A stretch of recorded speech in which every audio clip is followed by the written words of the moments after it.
À l'âge de 17 ans, j'avais une boulimie de bouquins d'astro. Je ne savais pas du tout ce que j'allais en faire de ces bouquins d'astro. Mais c'était important pour moi d'acheter des bouquins d'astro, et j'ai su bien entendu bien plus tard à quoi ça allait me servir. Et puis, en grandissant comme ça, j'ai commencé à avoir des ressentis. Donc je suis, aujourd'hui, je peux le poser le mot, mais je suis ce qu'on appelle un passeur d'âme, un médium, puisque j'ai été médium. Les personnes venaient me consulter dans mon ancienne vie. Et puis l'astrologie pour moi ça a été un support un peu plus pragmatique. Je trouvais que c'était, dire qu'on était médium c'était un peu compliqué, mais astrologue, bon, ça nécessitait d'avoir des connaissances particulières, un apprentissage particulier, parce que ce qu'il faut savoir c'est qu'à l'époque, donc il y a 30 et quelques années, eh bien les logiciels n'existaient pas. Donc nous élaborions la carte du ciel à travers une table des maisons, à travers les éphémérides, et ça nous prenait une demi-journée pour réaliser juste la photographie de la carte du ciel. Aujourd'hui, Dieu merci, on a des logiciels parce que le plus intéressant c'est l'interprétation. C'est ce qui est le plus compliqué en astrologie tout court. Et donc voilà, je me rendais compte que j'avais des perceptions qui étaient différentes de mes copines de l'époque, quoi. Hein. Je veux dire, à 17 ans, on a d'autres envies que de percevoir l'invisible. Hein. On sort, on s'amuse. Et moi, non, j'étais vraiment dans cet espace-là qui aujourd'hui m'aide beaucoup dans mes consultations. Et donc aujourd'hui, comme je vous l'ai dit, j'assume ce côté bien passeur d'âme. Je suis aussi bioénergéticienne quantique, je fais des soins de bioénergie quantique. J'ai créé cette astrologie fréquentielle et je fais du recouvrement d'âme. Alors si nous en restons à l'astrologie fréquentielle, pourquoi fréquentielle ? Durant une quinzaine d'années, j'ai appris l'astrologie traditionnelle. C'était super, là c'est pareil, hein, je suis une passionnée dans la vie, donc, et ce que je fais aujourd'hui, je veux dire, je remercie tous les jours l'univers de m'avoir permis de pratiquer cette passion-là et d'en vivre et d'accompagner les personnes que j'accompagne depuis quelques nombreuses années maintenant. Sauf qu'en astrologie traditionnelle, il me manquait une dimension, c'était la dimension de réparation.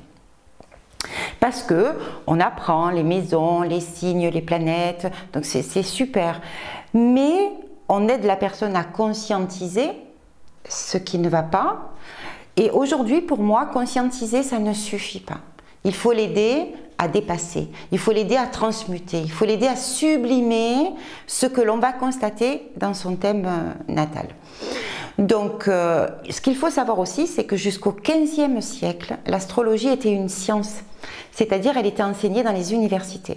Et en 1666, c'est Colbert qui l'a retiré de cet enseignement-là universitaire et qui l'a relégué à la notion de croyance. Hein. Mais voilà, c'est pas si loin que nous, quoi, de nous. C'est vraiment, c'était hier. On l'a enseigné dans les universités.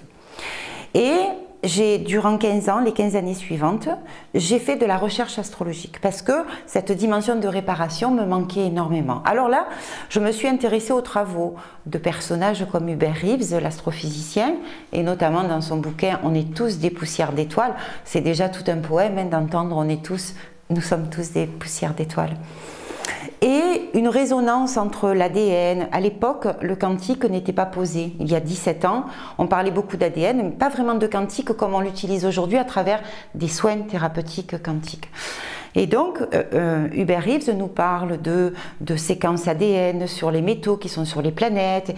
Et il y a eu une résonance en moi, parce qu'en effet, chaque planète astrologique représente un métal qui, en fonction s'il est en excès ou bien en carence, va induire émotionnellement, parce que c'est ce qui m'intéresse en astrologie, c'est pas juste de parler de Jupiter, Mars, non, c'est qu'est-ce que ça signifie au niveau émotionnel et qu'est-ce que ça nous apporte dans notre vie, en limitation ou en potentiel. Et donc Hubert Reeves dans ce domaine-là, et un biologiste qui s'appelle Étienne Guillet, lui, qui nous parle aussi des métaux que nous avons dans nos cellules, hein, et qui fait donc un parallèle entre le macrocosme et le microcosme. Fort sortent de toutes ces expériences des notions comme l'épigénétique, que je ne vais pas développer là, parce que Joël de Ronet le fait beaucoup mieux que moi, mais l'épigénétique, c'est quand même la modification de l'ADN. C'est-à-dire qu'aujourd'hui, on sait que notre environnement, notre alimentation, nos émotions, et moi je m'inscris dans ce cadre-là, puisque je travaille sur les émotions. J'apprends aux personnes de quelle façon s'expriment leurs émotions et comment on peut, qu'est-ce que ça fait au niveau de leur vie et comment on peut dépasser tout ça. Je reviendrai en détail sur tout ça tout à l'heure. Donc, on sait aujourd'hui que tout ça peut changer notre ADN, notre structure. Si on avait dit ça il y a une centaine d'années, on nous aurait dit non mais attends, CPDM tout de suite, hôpital psy. Et aujourd'hui, on peut l'affirmer, les neurosciences aussi, avec la neuroplasticité, on nous dit qu'on peut créer un autre paradigme, c'est-à-dire qu'on peut créer d'autres connexions, que nos synapses ne sont pas figées, ne sont pas bloquées, ne sont pas... Et quelle liberté de savoir ça. Donc, eh ben, c'est quoi l'astrologie fréquentielle? C'est l'astrologie, déjà, c'est la photographie du ciel au moment de votre naissance. Il est constitué, cette carte du ciel, elle est constituée, je vais, de façon à ce que ce soit beaucoup plus accessible, je vais parler de traits rouges à l'intérieur du cercle, qui sont nos défis, les traits bleus à l'intérieur du cercle, qui sont nos potentiels, et nous avons aussi nos ressources. Lorsque nous avons signé le contrat avant de nous incarner, alors on nous a mis devant les yeux cette carte du ciel. Il y a certaines personnes qui ont dit « Ah non, non, non, moi je ne veux pas y aller, hein, non, non, ça va être trop dur, j'ai pas envie de m'incarner, je ne veux pas y aller. » Et qu'est-ce qu'on entend? On entend, mais les ressources, la difficulté que tu vas vivre, en effet, elle est là. Donc elle est visible, hein, puisque moi je travaille beaucoup sur les défis, sur les cartes du ciel. Mais on va te donner la puissance de dépassement. Donc n'aie pas peur, tu peux y aller, puisque tu as ton défi pour comprendre pourquoi cette vie-là, mais ta puissance. Donc vas-y. On se dit, allez, ok, je signe, j'y vais. J'ai envie d'y aller, j'y vais. Mais quand on s'incarne, eh bien, on a tout oublié. On ne vit que les défis qui sont inscrits donc sur cette carte du ciel. Pour moi, c'est une vraie géométrie sacrée, hein. C'est sur cette carte du ciel. Et eh bien, on en oublie qu'on a toute cette puissance à l'intérieur de nous. Alors on fait quoi? Jusqu'à l'âge de 7 ans, on est encore en cohérence avec qui nous sommes. On est encore en connexion avec l'invisible, on est encore en connexion avec... Sauf que après, on oublie. Pourquoi? C'est l'éducation sociétale qui va faire que, eh bien, de toute façon, on n'a pas vraiment le choix. On va, comme ça, prendre les chemins de notre éducation parentale parce qu'il y a une sorte d'atavisme qui va se créer et que l'on va suivre. On va prendre aussi la direction de tous nos enseignants parce que de toute façon, on n'a pas le choix. La scolarité est obligatoire. Et on va s'éloigner un petit peu de qui nous sommes. De temps en temps, on a notre âme qui nous dit « Reviens, reviens, tu t'éloignes, tu t'éloignes ». Et puis nous, on lui dit « Ah non, non, non, parce que regarde, papa m'a dit ça, maman, le prof, et puis mon chéri, ma chérie, voilà. » Et on s'éloigne, on s'éloigne. Et à un moment donné dans nos vies, clac, un événement va faire que on va se dire « Mais je ne suis plus à ma place. Je n'arrête pas de vivre des schémas répétitifs. » Je sens au fond de moi que j'ai des croyances limitantes. Et c'est là où va intervenir, en ce qui me concerne, puisqu'on parle d'astrologie, mon rôle. Je vais, avec cet outil, je vais essayer, enfin non, je ne vais pas essayer, je vais accompagner du mieux possible avec toute ma connaissance et des diverses connaissances dont je vous ai parlé initialement, hein, que ce soit en bioénergie, en passeur d'âme, en médium, en canalisation. Je vais tout mettre, tout ça, je vais le mettre au service de la personne qui va venir me voir en consultation. Et nous allons cheminer ensemble. Mais avant de vous expliquer ce qu'est une consultation, comment je procède et tout, je voudrais quand même vous faire part de quelque chose qui me semble essentiel en tant que thérapeute et pour les thérapeutes et les personnes aussi autour de nous qui ont besoin de s'ouvrir à elles-mêmes. Parce qu'en fait, c'est ça, hein, c'est s'ouvrir, se reconnecter à soi-même. Je vais vous parler de quelque chose qui s'appelle la précession des équinoxes. La précession des équinoxes, c'est ce qui fait qu'aujourd'hui, nous sommes capables de dire « nous sommes dans l'ère du Verseau ». Alors, je ne vais pas, là c'est pareil, rentrer dans le détail, vous faire une démonstration empirique de ce que c'est, parce que moi je l'ai fait pendant des années, et c'est pour cela que l'astrologie fréquentielle est arrivée, entre cette notion-là, entre Hubert Reeves, et entre aussi quelque chose de fondamental, qui est le temple de Dendera, qui est en exposition au Louvre, et en fait qui à mon sens c'est le premier zodiaque énergétique, et qui moi m'a ouvert des portes phénoménales. Il m'a répondu à des questions auxquelles aucun astrologue, aucune prof, n'a pu me répondre. Pourquoi on travaille sur les maîtrises, pourquoi le soleil est maître du lion, pourquoi Vénus est maître de la balance, pourquoi. Et donc voilà, moi j'ai construit toute une théorie autour de ça, sur laquelle je m'appuie et que je transmets bien sûr à mes élèves.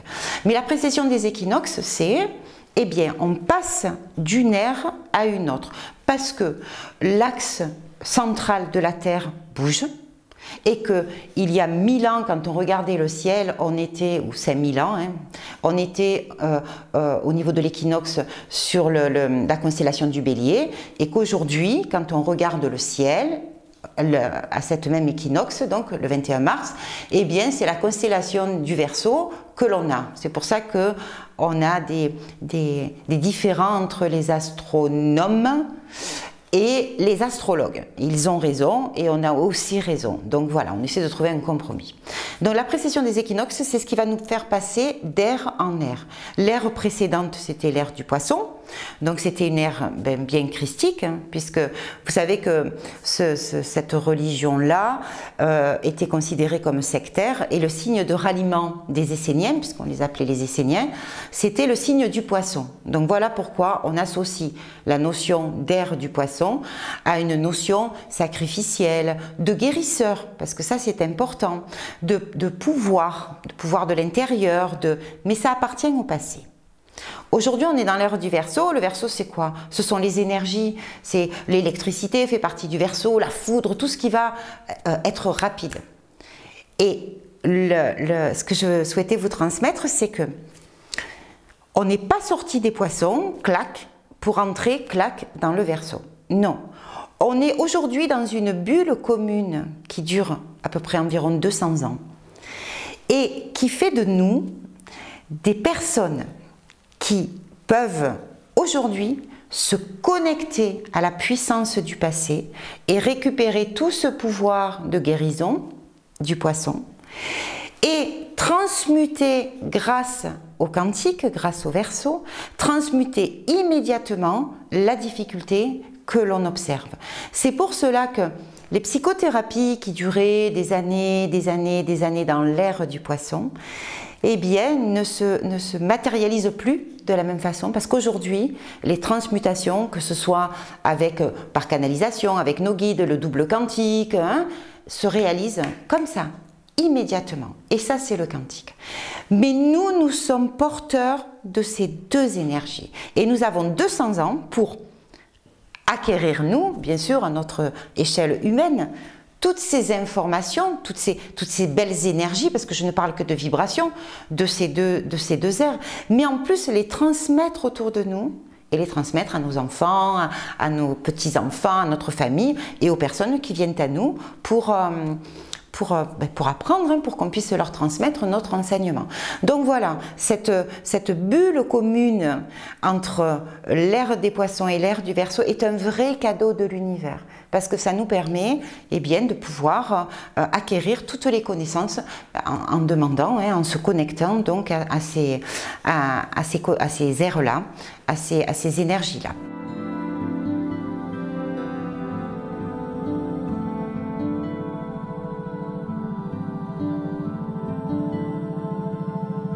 L'astrologie fréquentielle, c'est la personne arrive et souvent ce sont les mêmes questions. Hein. Je me sens pas bien dans ma vie. Je sens que j'ai un potentiel au fond de moi, mais que je n'arrive pas à l'exprimer. Souvent même les personnes me disent j'ai tout. J'ai un mari, j'ai une belle maison, j'ai ci, j'ai ça et tout, et ça va pas. Il y a quelque chose qui ne va pas. Elles ne se sentent pas bien calées, elles ne se sentent pas bien. Alors, lorsqu'une personne entre donc dans la pièce, je me pose toujours la même question. Je me dis, qui me parle? Est-ce que c'est une entité, parce qu'en tant que bioénergéticienne, bien entendu, eh bien, ce sont des choses que l'on ressent, hein, et qui souvent, parce qu'on sait très bien que souvent les entités, quand elles ont besoin d'un soin et tout, elles vont venir sur la personne qui va aller voir le thérapeute, qui va leur permettre de dépasser ça. Donc, je me demande si c'est une entité, si c'est l'être social qui vient me voir, ou si c'est l'âme. Si c'est l'âme, il n'y a pas de problème. On va pouvoir vraiment communiquer et on va pouvoir, avec le vrai sens des mots. Je suis très très attachée à la définition et au sens des mots. Si c'est une entité, eh bien je vais la nettoyer parce que de toute façon on ne peut pas continuer la consultation puisque l'entité va vouloir que je réponde à sa question. Mais ce n'est pas le but. Le but c'est de nettoyer la personne pour qu'elle puisse être en connexion avec son âme. Et si c'est l'être social, et c'est là où le thème va beaucoup m'aider. C'est-à-dire que pour moi, le thème, c'est vraiment la représentation de l'individu au moment, son énergie, son essence. Voilà, ce sont ses racines, c'est son essence. Et parfois, on ne se rend pas compte qu'on s'est perdu. Et parfois même, on s'est tellement perdu qu'on a fait de cette perte une force. C'est-à-dire que si je dis à quelqu'un, voilà, vous avez une énergie un peu trop forte. Si je prends 3 planètes qui sont Mars, Arès, le dieu de la guerre, qui est à côté de Uranus, la planète du quantique, donc Uranus c'est le feu, il y a du feu dedans, et Pluton, Hadès, le dieu des enfers. Si j'ai du plutonium, de l'uranium, bombe atomique, à côté de Mars, Arès, le dieu de la guerre, ça fait beaucoup. Donc les personnes sont toujours en guerre en fait avec leur environnement, en guerre avec eux-mêmes, en guerre, voilà. Il y a une sorte de feu qui les envahit et tout. Et parfois on me dit mais non mais en fait c'est bien parce que moi ça me permet de me protéger des autres. C'est ce que vous avez mis en place pour expliquer ce qui vous arrive, pour pouvoir continuer à vivre avec voilà, cette idée que j'ai trop de feu, mais c'est normal, parce qu'au moins ça me protège. Ou alors j'ai une énergie masculine pour les femmes. Je les ai appelées les guerrières du subtil, parce qu'en ce moment il y en a beaucoup. J'ai une énergie masculine, non mais c'est normal, parce qu'au moins comme ça on ne va pas venir m'embêter. Non, on parle d'équilibre. C'est pas parce qu'on a du feu qu'on devient des personnes qui sont dans l'action. Il faut être sur l'équilibre. Et moi, c'est très simple, je leur montre, parce que je conduis mes consultations d'astrologie comme mes formations. Les personnes ont leur thème devant les yeux, moi je l'ai aussi, et je leur montre. Voilà, vous voyez ces énergies-là, Mars, comme je viens de le faire avec vous, c'est-à-dire je me sers beaucoup de mythologie, je me sers beaucoup de mes mains, comme vous avez pu le constater, je me sers beaucoup d'images, je suis très théâtrale, mais j'en ai besoin, parce que chaque thème est différent, chaque individu est différent, chaque individu a une compréhension différente, et je dois m'adapter, parce que s'il ne comprend pas ce que je dis, je ne remets jamais en question mon outil. C'est que je me suis mal exprimée, c'est que j'ai mal choisi les mots. Et là, du coup, voilà, on déroule tous ensemble, c'est un vrai échange, hein. C'est pas Patricia qui parle et moi j'écoute. Non, on échange. Et au plus on est d'accord, tous les deux, donc la personne qui va me consulter et moi dans ce que je lui dis, et au plus la ressource que je vais lui donner sera juste. Donc c'est un vrai échange de cœur et de bienveillance, parce qu'on voit beaucoup, il y a beaucoup de souffrance aussi, hein, sur des vécus particuliers, sur des situations vécues particulières, et il faut tout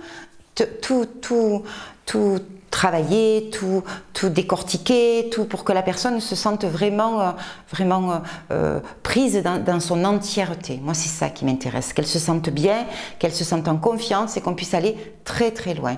Alors parfois, eh bien, l'être sociétal va aussi oublier qu'il avait ça. Oui, mais ça c'était avant. Non, c'était avant, oui, mais si c'était avant, c'est parce que vous, c'est ça. Et que vous avez mis, moi, ce que j'appelle des couvercles. On met des couvercles comme ça pour se protéger. Hein, parce que, et puis, dans notre société, on ne peut pas, comme ça, dire ce qu'on veut, faire ce qu'on veut. Donc, on se formate. Et on va mettre des couvercles. Mais dès qu'on va vivre une situation qui va nous choquer, nos couvercles vont sauter. Et nos couvercles vont sauter. Et c'est notre vraie nature représentée sur le thème qui va se révéler. Et là, on ne va pas être en accord, et on va faire des burn-out, et on va faire des dépressions, et on va faire des maladies, et on va faire tout ça. Donc, voilà de quelle façon je vais me servir du thème natal. Avec des affirmations, hein, parce que comme je vous le disais, je suis passionnée, donc très affirmée. Je ne remets jamais en question cet outil-là, qui est un outil Très, très juste. Pour vous donner une image, vous avez compris mon côté théâtral, vous donner une image, ma génération, on avait un film qui s'appelait Stargate, ou La Porte des Étoiles. Et dans ce film, Stargate, La Porte des Étoiles, eh bien, les personnages principaux appuyaient, donc c'était un cercle, hein, comme une roue du zodiaque, hein, un cercle, et puis ils appuyaient sur 3 symboles, et ils partaient dans une dimension, qui était ou hostile, ou pas hostile, mais en tout cas, ils partaient dans une autre dimension. Eh bien, moi, en astrologie, c'est un peu ce que je fais. C'est-à-dire que j'ai 12 signes, 12 maisons, 10 planètes, 11, enfin, je travaille un petit peu avec Lilith, mais on va dire 10 planètes. Eh bien, je montre à la personne que si elle appuie là, donc elle va travailler là, si elle appuie là, et si elle appuie là, eh bien, elle va se retrouver dans son monde à elle, son monde d'énergie.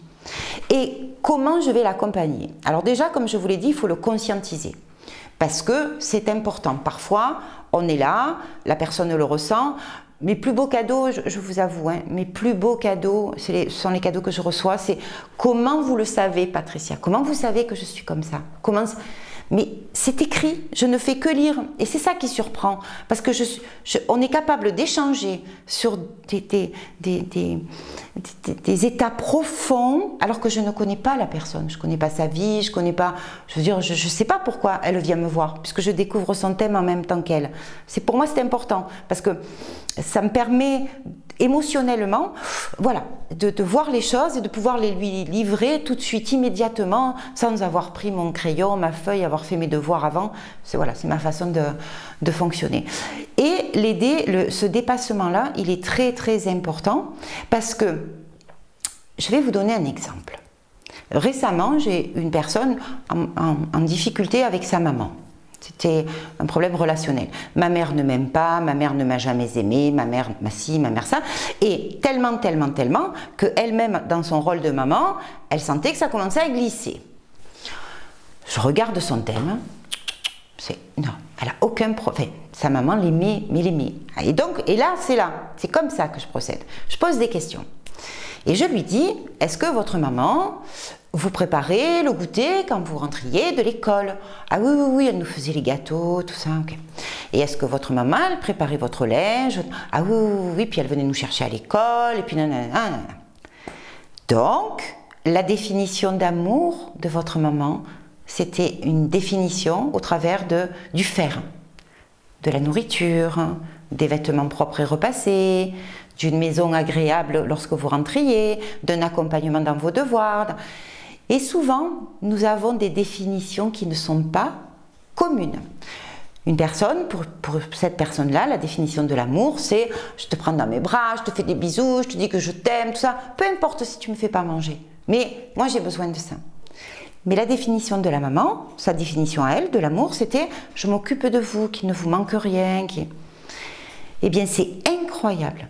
À l'issue de la consultation, elle a compris, mais quand je dis compris, c'est étymologiquement, elle a pris en elle l'émotion de son thème. Et elle s'est dit, mais en fait, oui, quoi, elle m'aime. Oui, elle t'aime. C'est merveilleux. Et là, on a des visages qui s'illuminent, on a des poids qui s'en vont, voilà, ça, ce sont mes plus beaux cadeaux, bien sûr, mes plus beaux cadeaux. Des femmes qui me disent, mon père, en fait, m'a élevé comme un garçon, donc c'est pour ça que j'ai une énergie masculine, pardon. Je leur dis non, je ne peux pas vous suivre là-dedans.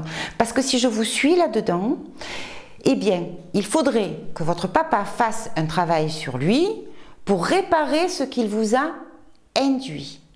Si maintenant je vous montre que sur votre thème, vous avez cette énergie masculine, vous vous êtes incarné avec cette énergie masculine, c'est pas bien ou pas bien, hein. On n'est pas dans des notions de bien ou de mal, hein. C'est comme ça. Cette énergie-là, elle est là. Donc, c'est parce que vous aviez cette énergie-là que vous avez connecté avec votre papa, à qui vous avez donné l'autorisation d'utiliser cette énergie masculine. Et du coup, quand on se dit ça, on est libre. On est libre de travailler sur soi, de travailler sur son énergie masculine, c'est un exemple que je vous donne, pour retrouver un équilibre, parce que c'est pas parce qu'on est des filles qu'il faut qu'on ait plus de Vénus et de Lune, et c'est pas parce qu'on est des garçons qu'il faut qu'on ait plus de Mars et de Soleil. Non, moi je suis une femme d'équilibre. On est là pour créer l'équilibre. Et bien, lorsque ces femmes prennent conscience, de toute façon, elles se sont bien vues évoluer après dans la vie, hein, prendre des décisions, comme par hasard, elles ont des maris qui se déchargent, mais toi tu sais bien le faire, mais toi tu peux aller parler, mais toi tu peux aller... Et elles en ont marre. Mais pourquoi? Parce qu'elles donnent les autorisations, on est vraiment sur de la vibration, elles donnent les autorisations à leur environnement d'utiliser eh bien, ce qui les dessert en fait. Ce qui au début peut être perçu comme quelque chose de positif, mais qui en fait n'est pas en accord avec leur thème. Et voilà le thème. Le thème, c'est une lecture immédiate, mais je dis bien, je pèse mes mots quand je dis ça, c'est une lecture immédiate du défi que l'on a reçu à la naissance. Donc ça, c'est la lecture du thème. Mais une fois qu'on a révélé tout ça, on fait quoi? Comment on va aider la personne? Eh bien, c'est là où fréquentiel, pourquoi? Parce que je vais donner des outils qui vont impacter la vibration. On est bien tous d'accord que l'on attire ce que nous sommes. C'est-à-dire que nous avons des émanations sur nos divers champs éthériques, on en a plusieurs, et certains qui partent sur des milliers de mètres et de kilomètres. Et donc on a ces vibrations qui se posent comme ça. Eh bien, on va attirer en fonction de qui nous sommes. Ça signifie quoi? Ça signifie que la loi, là je vais vous parler de la loi de l'attraction et du pouvoir de l'intention. Jusqu'à présent, on nous a toujours dit qu'il suffisait donc, en étant bien centré et tout, il suffisait de demander à l'univers et que l'univers nous répondait. Ce qui est vrai, l'univers nous répond. L'univers, il n'est pas là pour nous pénaliser ou pour nous... Non, il répond à nos attentes, à nos besoins. Sachant que le cœur vibre 5000 à 10 000 fois plus que la pensée. Si nous faisons sujet, verbe, complément, c'est-à-dire une jolie phrase, et que nous la disons tous les jours à l'univers, eh bien s'il ne nous répond pas, on est là, on se dit mais quand même c'est pas possible quoi, pourtant j'ai fait ma méditation, j'ai fait ci, j'ai fait ça, et puis j'ai toujours pas ce que je demande. Et là, je vais vous donner un exemple. C'est souvent l'exemple que je donne, parce qu'il est tellement probant dans ma vie que j'ai vraiment envie de vous le transmettre. J'ai une personne qui est venue me voir il y a quelques années. Cette personne était en rupture affective. Alors, rupture affective, c'est quoi? Durant 7 ans, elle s'est mise entre parenthèses. Entre parenthèses, affectivement, amoureusement. Et elle a donc entrepris un long chemin de développement personnel. Avant ces 7 ans, elle a rencontré trois hommes, elle s'est mariée 3 fois, et ces 3 hommes la frappaient, la battaient, elle subissait des violences conjugales. Donc 1 fois, 2 fois, 3 fois, au bout de la 3e fois, elle s'est dit, il y a un problème, il faut que je sache pourquoi. Et donc voilà, de fil en aiguille, comme ça, puis elle a voulu se former elle aussi. Donc elle a tout compris, son père, ses vies antérieures, sa grand-mère, son grand-père, l'arrière-grand-père, enfin voilà, elle a tout compris, elle a pris le temps, ok. Au bout de 7 ans, elle se tourne vers l'univers, elle lui dit « S'il te plaît, envoie-moi le prince charmant. » 1 mois, 2 mois, 1 an, 2 ans, pas de prince charmant. Et puis je la retrouve donc au cabinet. Et elle m'explique donc son histoire que je suis en train de vous relater. Sur son thème, elle avait 2 planètes en trait rouge. Alors, au moins comme ça c'est simple à comprendre. Le soleil. Alors le soleil c'est nous en tant qu'être incarné. Et le soleil, puisque c'est nous en tant qu'être incarné, on le déplace, enfin il nous suit dans tous les secteurs de notre vie. Parce que l'astrologie, c'est 12 secteurs, donc c'est l'amour, c'est l'argent, c'est la communication.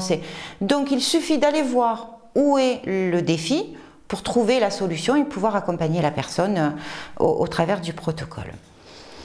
Et donc, et en plus le soleil était maître d'une maison qu'on appelle la maison de l'amour. Ce qui veut dire que tous les propos que j'allais tenir concernant son espace amoureux, j'allais puiser les renseignements auprès de ce soleil. le Soleil recevait un trait rouge d'une planète qui s'appelle Pluton, dont je vous ai parlé précédemment. Pluton, c'est Hadès, le dieu des enfers. Alors, la notion d'enfer, moi, c'est pas mon truc, hein. C'est plus la notion de profondeur. C'est-à-dire que dans notre imagerie, quand on pense à l'enfer, eh bien, c'est dans le centre de la Terre et la lumière ne passe pas trop. Donc, on est plutôt dans le sombre. Et c'est aussi le dieu donc, de la mort symbolique, j'entends, hein, symbolique. Si je fais du mot à mot, c'est ce que je fais en consultation, puisque le Soleil, c'est la vie, mais c'est aussi sa planète de l'amour. Si je fais juste du mot à mot, c'est l'amour, c'est la mort. L'amour, c'est la mort. Donc, je connecte des individus qui me font du mal, qui me font souffrir. Donc, quelque part, je vis des petites morts à chaque fois. Et là, maintenant que j'ai fait, donc je parle à la place de l'âme, de la personne, que j'ai fait ces 7 ans de thérapie individuelle, eh bien, je ne veux plus connecter l'amour dans ces conditions. Mais du coup, comme je n'ai pas réglé l'amour, c'est la mort, l'univers, il ne m'envoie plus personne. Quand on a fait le travail de déprogrammation avec les codes d'activation dont je vais vous parler tout à l'heure, eh bien, petit à petit, son cœur, parce que quand elle demandait l'amour, son cœur lui disait l'amour c'est la mort, symbolique, je répète, eh bien l'univers entendait l'amour c'est la mort, puisque le cœur vibre 5000 à 10 000 fois plus que le mental, et ne lui envoyait rien. Avant, il lui envoyait des personnes qui la violentaient, mais là, il ne lui envoyait plus rien. Et donc, on a décortiqué tout ça, enfin, elle, parce que je dis toujours que je donne des outils, comme je pense toutes les personnes qui accompagnent en thérapie. On donne des outils, des modes d'emploi, mais les magiciens, ce sont les personnes qui viennent nous consulter. On ne peut pas changer leur vibration à leur place. On ne peut pas être dans cette envie de bouger à leur place. On ne peut pas. On est là, on les accompagne, on répond à leurs questionnements, mais ce sont eux. Donc vraiment, il faut avoir envie de bouger, hein, parce que sinon, rien ne se passe. Hein, rien ne se passe. C'est pas comme ça. Moi, j'aimerais bien des fois être la magicienne qui aide les personnes en souffrance. Je les aide à ma façon, mais parce que l'univers aime que nous soyons aussi acteurs de notre vie. Et que si on attend, là aussi cet exemple, hein, voilà, l'amour, donc on attend l'amour, on fait tout un travail sur l'amour, tout ça, puis on attend l'amour. Mais moi, je vais vous dire un truc. Hein, moi, j'ai jamais vu un vol de prince charmant passer par la fenêtre et atterrir sur nos cuisses. Ça, moi, j'ai jamais vu ça. Donc, au minimum, on sort, on s'inscrit sur des sites, voilà. On vous donne les moyens de dépasser vos peurs, vos angoisses. Hein. Après, il faut bouger. Hein, sinon, ça ne vient pas tout seul. Donc, comment se déroule une consultation d'astrologie? Eh bien, on définit, comme je vous l'ai dit, les zones prioritaires. En astrologie, on a 12 secteurs de vie qui partent de la personnalité, qui se terminent à la maison des épreuves en passant par le couple, les amours, tout ça. Mais je pars du principe, je ne fais jamais maison 1, maison 2, maison 3, je trouve ça lassant et ennuyeux. L'âme a un message prioritaire. On va sur le message prioritaire. Et là, c'est stimulant et là, c'est intéressant parce qu'on met le doigt sur ce que la personne ressent dans son quotidien. On ne va pas lui parler de la famille si avec la famille, ça va bien, quoi. Donc, voilà, je suis peut-être une femme de trait rouge, comme je dis souvent, donc une femme de défi, mais parce que la personne, si elle vient me voir, c'est pour que je puisse l'aider à dépasser ses défis. C'est-à-dire, on ne vient pas me voir quand tout va bien, ça c'est sûr. Donc, on y va. Hein, je révèle ses potentiels et je lui donne les ressources. Les ressources, il y a à la fois, sans vous dévoiler exactement ce que c'est, parce qu'il faut le vivre pour vraiment le comprendre, et c'est un cheminement. C'est-à-dire que la personne comprend à la fin pourquoi je vais lui donner tel protocole, parce qu'elle l'a vécu pendant une heure et demie, 1h30 de consultation. Elle a vécu le process comme ça. On a avancé ensemble tout doucement, et après je lui donne son protocole, qui est un protocole de connexion avec l'univers, de connexion avec la racine profonde, donc la planète qu'il a mise au défi dans sa vie et sur laquelle pour laquelle elle a complètement compris la définition qui avait été donnée à la base et pourquoi elle vivait ça. Mais c'est de se reconnecter à la part de lumière de la planète. Je m'explique. Il y a toujours une contrepartie. S'il y a de la lumière, il y a du sombre. Si les notions, j'aime pas trop, mais je vais les poser, le bien, le mal. Et bien pour les planètes, c'est pareil. La planète est venue s'incarner avec sa part de défi. J'aime pas dire négative, mais sa part de défi. Mais elle a une part de potentiel.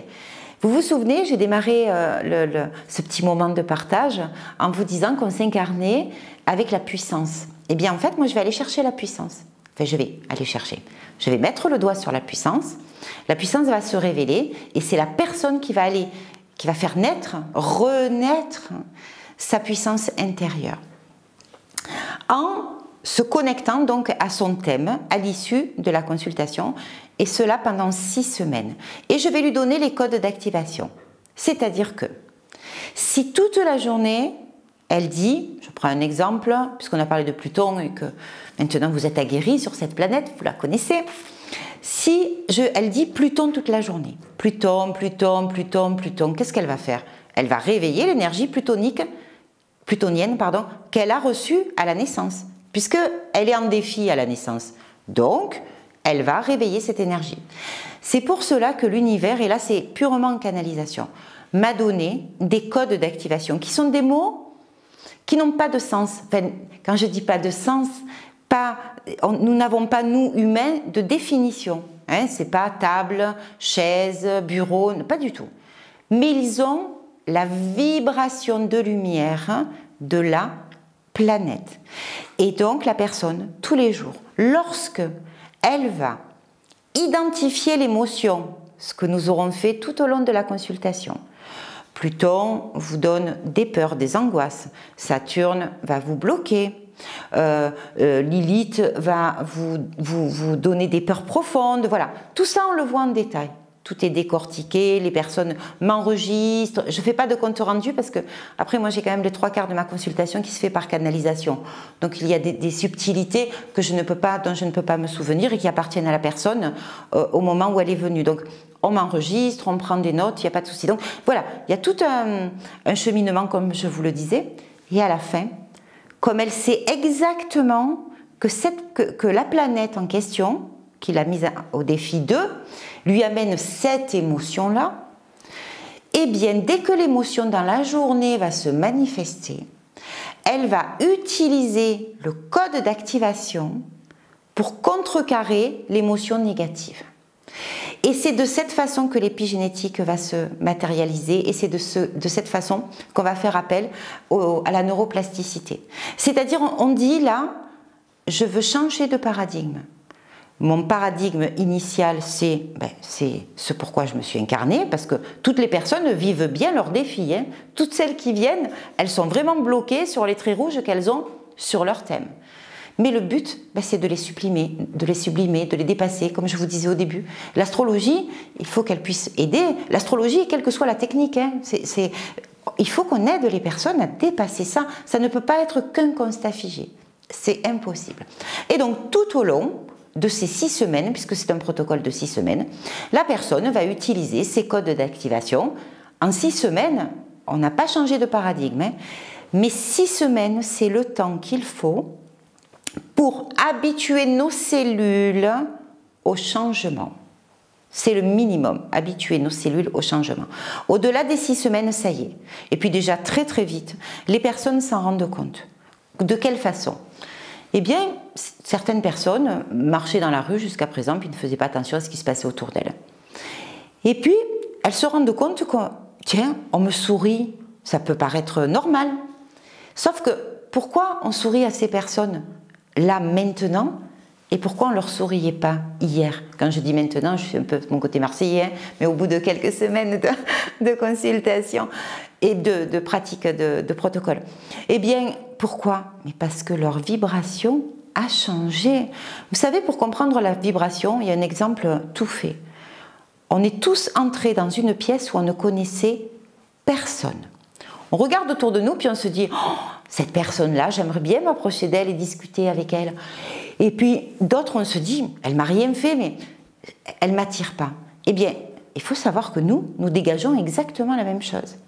Et que quand nous sommes en situation de rejet, de conflit, dans notre quotidien, c'est parce qu'il y a ces défis en nous, hein, qui s'expriment, hein, ils s'expriment vraiment, eh bien les codes d'activation vont vous permettre de réguler tout ça et d'arriver au point zéro, à l'équilibre. Parce que le but, c'est pas d'annihiler complètement ce méchant Saturne ou ce méchant... Non, il n'y a pas de méchante planète. Il y a des planètes, c'est tout, qui arrivent avec un défi et qui demandent voilà, qu'on les aide aussi à trouver leur propre part de lumière. Et c'est ce que va vous proposer le protocole que je vais vous soumettre. Et ce protocole, eh bien, souvenez-vous, Stargate, hein, ou la porte des étoiles, eh bien, c'est j'appuie ici, j'appuie ici, j'appuie ici, et je rentre dans mon monde intérieur, avec les moyens, avec la puissance pour dépasser eh bien, ces défis, qui sont bien les défis que je devais recevoir dans cette vie-là. Je les comprends déjà, je comprends mieux pourquoi j'étais en schéma répétitif dans telle ou telle situation, je comprends mieux, donc j'ai conscientisé, je vois que c'est presque normal, parce que ce sont mes défis, mais j'ai les moyens derrière de dépasser tout ça. Et ça, c'est important, parce que du coup, la personne, elle devient complètement autonome. Et si ça se trouve, au bout de 6 semaines, 3 semaines, 6 semaines, 10 semaines, 3 mois, elle va continuer, elle va arrêter, elle va reprendre, mais ça lui appartient. Ça c'est mon souci, je rends la personne autonome. Et elle peut utiliser, ce sont les siennes de codes d'activation. Les codes d'activation sont personnalisés puisque au moment où je les donne à la personne, je les charge du thème que j'ai devant les yeux. Donc pour moi, un thème est unique et le code d'activation est unique pour chaque individu.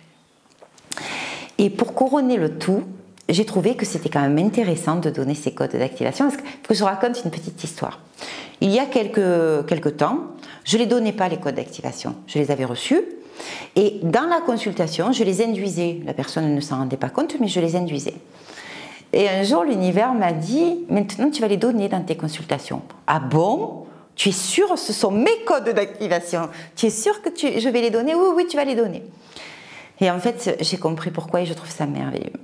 Vous savez, je sais pas, il y a des notions comme les égrégores. Donc les égrégores, ce sont des énergies qui sont tout autour de nous et qui sont souvent l'égrégore négatif qui est le plus présent, et qui va nourrir comme ça, eh bien, nos colères, l'agressivité.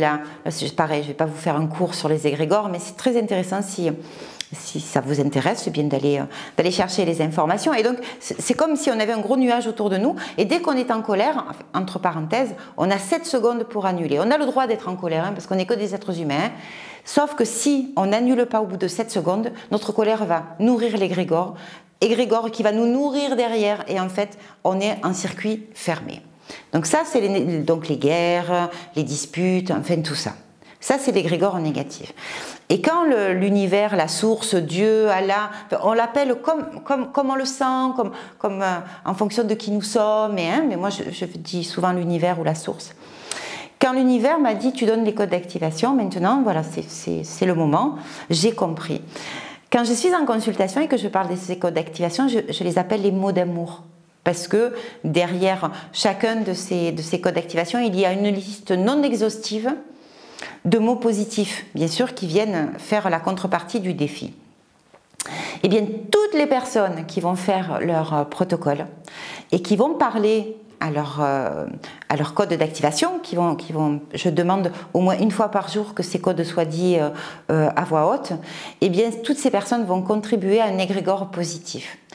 Et si aujourd'hui il y a 100, 200, 300, 500 personnes qui disent des mots d'amour comme ça à Gaïa, moi je me dis que j'ai contribué à ce que notre univers soit meilleur et essayer que toutes ces tensions soient pacifiées et apaisées.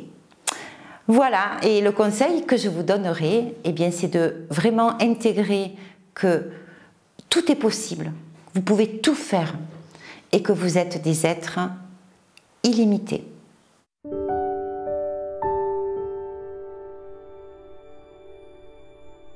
Nous sommes tous porteurs de cette géométrie sacrée que j'ai appelée donc la carte du ciel et qui est après dans l'interprétation notre thème natal, et que de travailler sur soi, quelles que soient les techniques, mais de travailler sur soi et surtout quand j'ai cette représentation graphique, moi, de la carte du ciel, eh bien c'est comme si